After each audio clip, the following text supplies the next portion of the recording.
How is it going? Hope everyone is doing well, and thank you for tuning in to this video. Today I'm here with my second installment of my reviews for Undertaker: The Last Ride. Today I'm here with Chapter 2, The Redemption. Without wasting any more time, so go ahead and jump right into things. This episode jumps right into, right after the match of WrestleMania 33, immediately following backstage. Roman Reigns is backstage, saying how he has no regrets, kind of grieving over what happened with The Undertaker in the ring. People are reacting to the whole thing. Shane's talking about, how he was tearing up because of everything that just transpired. So he pretty much got everyone's live reactions of The Undertaker's final match. And Undertaker even said it right there. He said, "I'm done. That was my final match. That was my retirement." And that was the end of it for him. So he thought. So yeah, he pretty much got the aftermath of it. Shortly after that, The Undertaker went in to get surgery on his right hip because that's what's been bothering him. He got his left one done a while ago. And, since he was done in his mind, he said, why not get the right one done?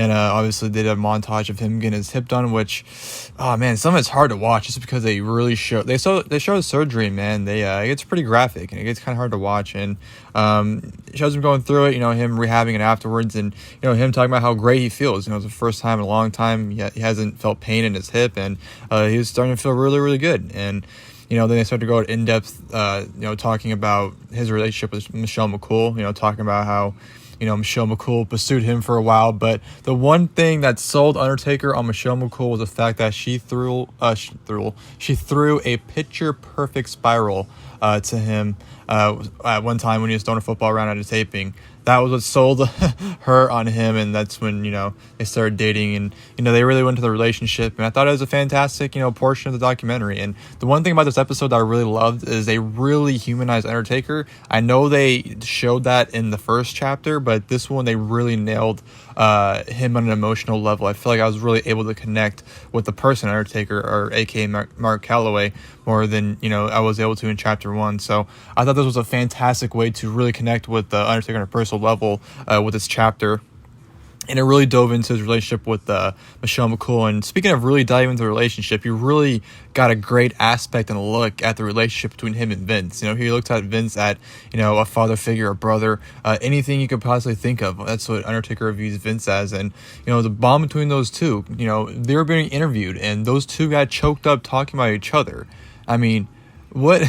That's like the greatest way to explain a relationship. That goes to show you how much of a bond they have. The fact that they drive each other to tears, just talking about each other. They get choked up. So it was a fantastic look. They talk about how they would both literally take a bullet for each other. And, how Vince was able to help The Undertaker through all these personal issues that no one would ever know about.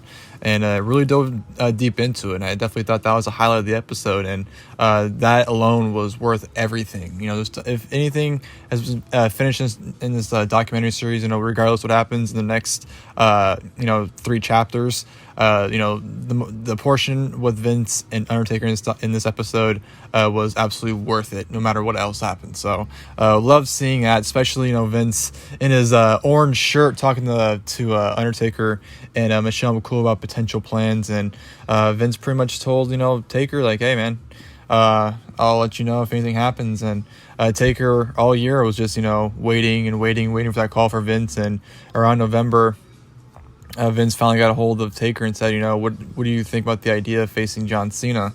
And Taker told him, like, I'll let you know. And Taker kind of thought about it.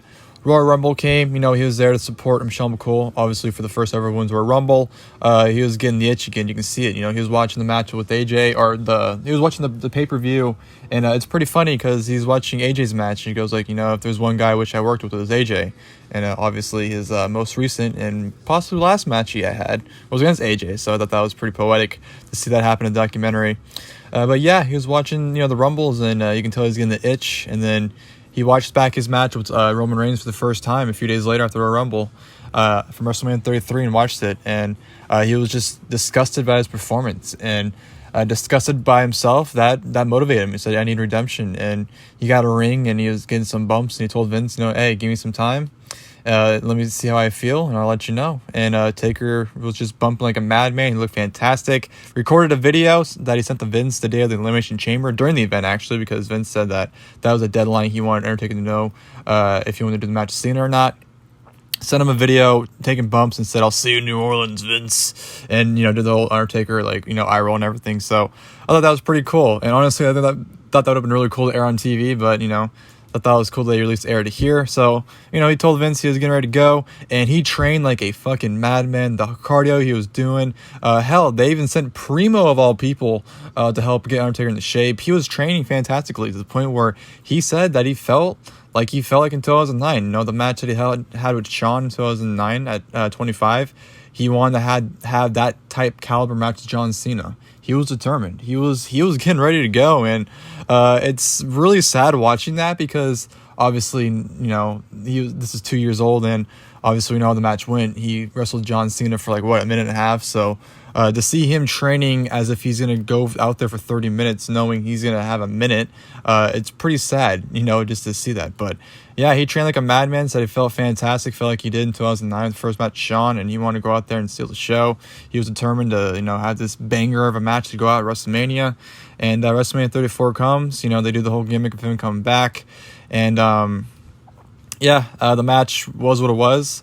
Honestly, looking back, even seeing Taker train, I wouldn't have changed it. I think the match should have stayed the way it should have been. I think it being a squash was the perfect way for Taker to look.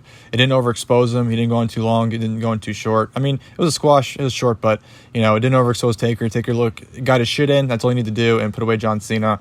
It went about as perfect as it could have been. So I'm actually kind of glad it went the way it did, because if it probably would have went 15, 20 minutes, people probably wouldn't have cared halfway through the match. So I like the way it did, but Taker obviously showed his displeasure. He's like, man, I trained for 45 minutes and we got 5. So Taker was pretty vocal about how he was pretty disappointed with it. And because of that match being a squash match, Taker goes, well, I'm not pleased. I feel like I got more in the tank, and I feel like I got one more.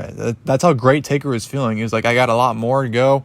And, that's why I ended up performing, obviously a handful more times throughout that year in 2018. And that's what, the chapter ended with this episode, was him wanting the match. He felt like the match with John Cena wasn't the match he wanted to go out with. So he was on the hunt for the match to go out to. And obviously, that was the setup for Chapter 3. And Chapter 3, judging by the preview, is going to be a complete 180 of this episode, because this episode I thought was very heartwarming, very emotional. Like I said, especially during the Vince stuff, I was getting teary-eyed. I was feeling it. I was feeling the emotion. I was feeling the character. Like I said, I was feeling emotionally invested into the Undertaker. I was feeling attached to him.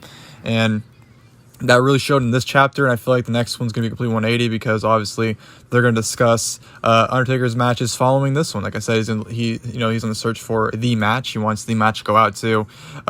His next match is obviously where the match with Rusev he had, the casket match, and then the match with Triple H, and then he talks about the infamous, in his own words, train wreck of a match with DX and Brother Destruction at Crown Jewel. So Chapter 3 will be pretty much discussing the rest of this 2018. Like I said, I think it's going to be a complete 180, because obviously those matches, well, the Rusev match was fine, but the other two were pretty much a disaster. So, and Michelle McCool knows, when he knows his performance is shit, he wants redemption. That was the whole point of 34. He wanted redemption for 33, and he got redemption. But obviously, since he felt good, he felt like he could keep going. And considering he kept going, his performances got worse. And considering they got worse, he doesn't want to go out looking like shit. So obviously, he's going to train to have one more match to go out, with a bang. So it's just a repeating cycle. And that was the one thing Michelle McCool didn't want. So Chapter 3 is going to be very, very exciting and interesting. And like I said, a complete 180 of this chapter, I expect. So yeah, Chapter 2 overall, fantastic stuff. I felt very, like I said, emotionally invested into it. Best one so far. Chapter 1 was a great setup, but this definitely was, like I said, more emotional. You definitely felt more attached, and I felt more involved into what was going on, and it's fantastic stuff. And Chapter 3 next week is going to be very, very exciting to watch overall. So, hope you guys enjoyed the video. If you guys did, please leave a like below. And of course, until next time, I'll see you guys then. Thank you guys for watching the video.